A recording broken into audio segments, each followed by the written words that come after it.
d'ici 4 ans ou 5 ans, moi je sais pas. Celui qui est là, il est en train de faire son travail avec un objectif qui lui est fixé. mooy ban. mooy Aliou Cissé moo fi ne. waaw ban objectif ngeen ko jox pour 2000 non boobu yegg seegul parce que non attendez xam nga bu amuloon corona bi Coupe d'Afrique 21 bi lay am. fii la doon dem. waaw léegi comme dafa am corona. dañ ko yóbbu ba. 2022 janvier 2022. waaw ca élection territoriale yi. waaw. lu dëgg. waaw. contrat bi mu signé woon août lay jeex. août waaw. c'est bientôt août. fédération la mu war a def buñ ca yeggee. dinañ ci prononcé wu ñun ñëpp. d'accord alors ñu wax tuuti. et puis di ngeen xam objectif yi ñu fixé mais nag objectif bu mënti doon ak ku mënti doon laa wax. mooy Sénégal son objectif c'est gagner la Coupe d'Afrique. Y a pas autre chose.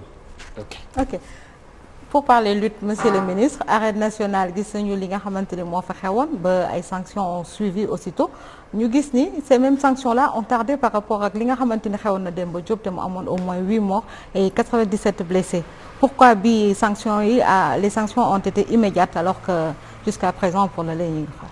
mais c'est pas l'État qui a sanctionné c'est le CNG. oui, qui a mais... sanctionné des acteurs parce que ñoom ñoo fa nekkoon moi je fais une sortie pour condamner fermement et féliciter tous les journalistes sportifs et tous les Sénégalais les communicateurs traditionnels yi nga xamante ne ñaawlu nañ façon boobu am arène nationale parce que lu ñëpp bokk kenn warta jox sa droit bopp di ko yàq parce que kontaanoo wala da nga kontaan di yàq arène nationale yéen a ngi fii débat bi yëpp manque d'infrastructure sportive la ci wax lu ci gën a bari waa nga am benn bëñ au lieu nga protéger nga da nga koy dindi mënul nekk vous faites le tour de l'Afrique vous ne verrez pas une telle infrastructure te le paradoxe mooy mbër yi bu ngeen leen invité fii dañuy toog di fo di rey ñooy ànd dem dañu mayante xaalis mais bu ñu waree bëre dañuy toog fëggante ay ko peñ def li ñu war a def mais man làmb ji bu jeexee ay xarit la ñuy doon yow mi ñëw seetaan si defe naa ne xol bu sedd la andi da nga ñëw pour bégal sa xel ànd ak ki nga xamante ne moom ngay supporter mais gunge ko ci jàmm sport mënut a jox place violence ku ko ci dugal rek dugaloo ko ci li mu war a dugg parce que sport ak violence àndul kon dañu war a dellu si à la raison fekk si sportif yi mooy les acteurs ci état d'esprit bi ñu nekk mooy la compétition mais après la compétition c'est l'amitié parce que loolu mooy sport du animosité du yàq du def lu ñaaw te mbër yi ci loolu la ñu nekk man ci mbas mi gis ngeen plateau yu bëri yu mbër yi dem ils ont lancé un appel à la paix toog di tooñante ba nga jàpp ne ñii du mbër yi nga xamante ne ñooy toog ci plateau face à face di jaay seen combat. xanaa ñu on regarde pas les mêmes mbër parce que mbër yi ngay wax nii mbër yi doon wax ci mbas beeg yooyu c'est l'exception mais ñun ñi ay journalistes lañ plateau télé yu ne mbër yi yàq nañ ko. arène mbër yi xeex nañ fa. non lamb ak violence pour tàggale ko monsieur le ministre lu jafe la. non quand vous dites que ni way nañu xool exemple mbër yi mais mbër yi ñoo dàq yàq ñoo dàq xeex. mais non loolu moom je recule ça. non je recule ça mais il y a combien de combats dans ce pays xam nga yéen le baromètre que vous prenez. oui mooy combat yi am fii ci arène bi mais chez moi là les gens dañuy lutter du am policier du am gendarme. parce que c'est pas la même compétition. non maa ngi ñëw non mais chez nous. oui chez nous à Diakhao. oui du ñu def lamb simple dañuy dóore man lamb simple ab bi ma génnee Diakhao laa gis nii mais ñun da nga daan seetaan mbapat dañuy dóor nit ba picc yi di naaw ndax dóor. ndax ku bañ bu bett yow mais loolu dama la bëgg a wax ne. la compétition reste la compétition. tey booy xool lamb yi am histoire ak lamb yi amul histoire nga def ratio bi da nga xam ne am na violence mais c'est pas général. C'est comme le navétane. Par rapport à votre ligne de défense, que répondez-vous à ceux qui disent que vous êtes le ministre de la lutte et non des sports? Non, j'aime la lutte. Mais ceux qui me taxent le ministre de la lutte et non des sports, ils sont libres de le faire. Mais bu ma demee fële am na ñu naan basket laa gën a bëgg am na ñu naan football rek laay toppatoo. kon jàpp naa ne.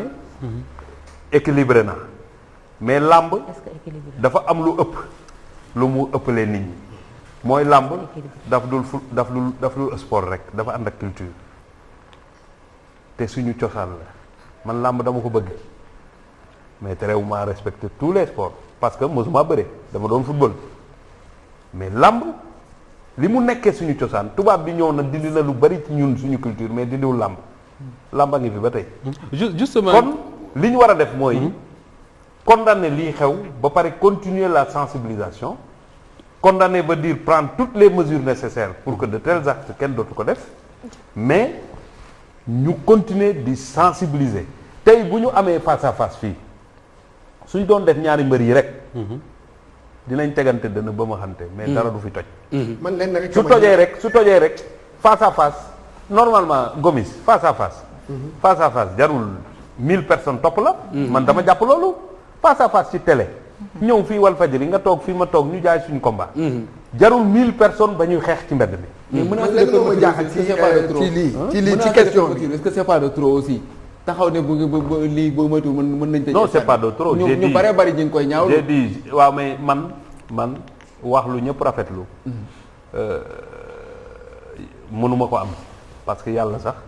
dafa bàyyi nit ñi ñuy jël seen position. man wutuma loolu man intérêt général quand je parle de si ça continue cela veut dire que si on doit continuer à faire ça c'est de l'anarchie et dans l'anarchie on ne peut pas organiser j'ai dit si ça continue comme ça on peut fermer l'arène si on su laajee ñu tëj arène dañ koy tëj. voilà moo tax fermeté boobu et j'espère que ça va pas continuer. d'accord xoolal fermeté boobu yow. tey maa ngi toogaat maa ngi revenir en arrière en 2015 fermeté bi nga am ni ci lu ñu do ay siège xaw ma ay siège la xaw ma lan rek nga ak fermeté bi nga def pourquoi en 2015 stade Demba Diop y a eu des morts. je n'ai pas été ferme. non. tu le penses. non. maa ngi lay suivre maa ngi woon ci ak yow. attends maa ngi lay suivre. tu n'étais pas avec non si. mais quand je faisais le tour des hôpitaux non ba léegi sanction amul. tu n'étais pas là-bas ba léegi sanction amul. non attends la fédération sénégalaise dama ne dans un pays organisé en 2015 la fédération sénégalaise de football et la Ligue Pro da nga waroon demander seen démission. mais yow tu n'as que la démission dans la bouche. tu n'as rien compris parce que en réalité si tu avais compris si tu m'avais suivi di nga xam ne Fatick laa jóge ñëw tenir une réunion de crise jusqu'à 4 heures du matin j'ai fait le tour de tous les hôpitaux où il y avait des blessés. waaw loolu moom def nga waaye. fermeté mais maa ngi ñëw xam nga yow. nee naa la boo waxee ndànk rek nit ñi dégg la. mais tant que yow kenn du la dégg. wax naa ndànk yow boo sañoon yow kuñ tudd nga ne daa war a démissionner te yow doo démissionner moom. fii moom doo démissionner tu es toujours là. démissionner rek yow bañ nga wax émission yëpp bokk nga ci. ku kii rek démissionner rek. non lu ko wax. may leen ma ko rek. mais il faut que ma sant ko parce que bu wéeteeg yéen da leen di jaay prophète Moustapha bokkoo ci mais sama jigéen bi da leen di jaay prophète te tegu ko fenn. ay xarit ngeen xamante ngeen. ay xarit lañ tegu ko fenn. parce que dans la gestion même liggéey bi muy def moom des fois day am rëq-rëq amul ku fi yàlla di teg mission ci say loxo te du am des moments difficiles c'est pas parce que c'est difficile que tu jettes ou que tu abandonnes ce qui s'est passé est regrettable et tout le monde le sait. Monsieur... Maintenant, c'est pas parce qu'il y a des difficultés qu'on demande à tout le monde de débarrasser le plan. Il y a eu mort d'homme. C'est pas comme ça. Mais mort d'homme, ñëpp a ko regretter. Gomis, tu n'es pas plus sensible que toi, tu n'es pas plus responsable qu'un membre de la fédération. Tu fais ton job, les autres font leur job. Li ma bëgg nga xam mooy Sénégal gii c'est ensemble qu'on le fera. Mais c'est pas les yeux yow mosuma laa dégg sax nga ne fédération wala ñii def nañu yow sa angle yëpp mooy dara baaxul. angle d'attaque. sauf Tëngéej. benn yoon laa mos a dégg mu ne baax na. mooy bi ñu